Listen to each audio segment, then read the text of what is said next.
Some people collect porcelain cats. Others collect expired coupons. But my neighbor Karen? She collects grudges, especially the ones she fabricates all by herself. This is a story about our quiet ranch life. A barn, an unexpected knock, and the most deliciously ironic police call I've ever witnessed.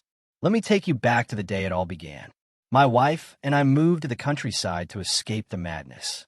We bought a sprawling ranch with a bright red barn, 2 old horses named Whiskey and Waffles, and a view so peaceful you'd forget emails even existed. We weren't hermits, but we enjoyed our privacy. The land was ours, the air was fresh, and the only sounds were mooing, the occasional tractor, and our slow-building dream life. Then came Karen. She owned the property next door, barely an acre. She introduced herself within 24 hours of us moving in by informing us about all the HOA expectations she liked to uphold, even though technically our ranch wasn't part of the HOA. Still, we nodded politely. My wife smiled. Karen did not.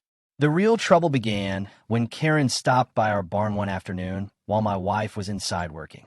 I wasn't home. Big mistake.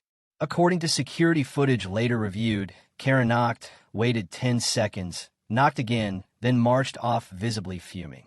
My wife, wearing noise-canceling earbuds and fully focused on cleaning out old storage boxes, never even heard her. Seems innocent, right? Not to Karen. The next day, I returned from town to flashing blue lights. A sheriff's cruiser sat in front of the barn. Karen stood nearby, arms folded, righteous fury etched into every wrinkle on her face. I rushed up, alarmed. What's going on? The deputy, clearly a bit uncomfortable, told me they were responding to a disturbance report. Specifically, a woman at the barn allegedly refusing to respond to a neighbor's safety check-in. Karen had claimed she feared something criminal was going on in the barn and that my wife might be in danger or hiding something.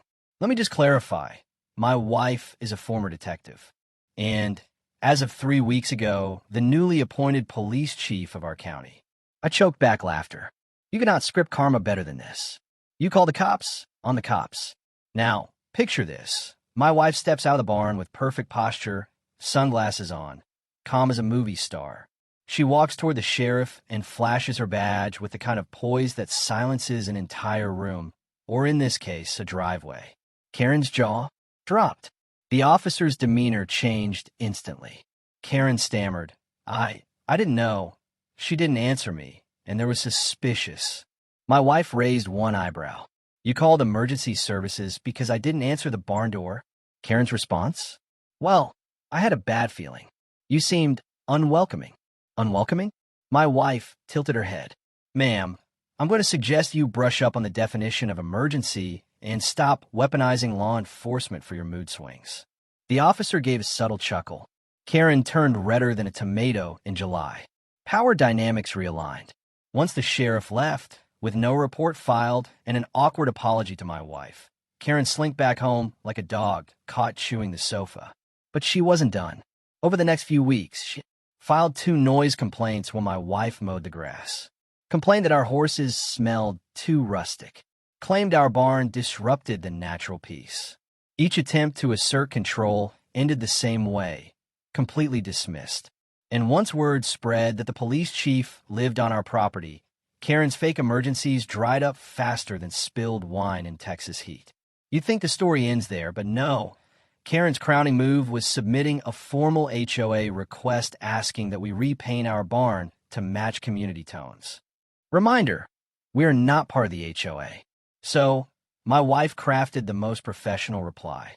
Dear HOA, as chief of police, I must inform you that attempts to impose jurisdiction beyond legal boundaries are not just inappropriate. They're unenforceable. Our barn will remain red. Yours in civic order. Chief, redacted. I framed a copy and hung it in the barn. Karen doesn't bother us anymore. In fact, she installed taller hedges along our shared property line. A win-win.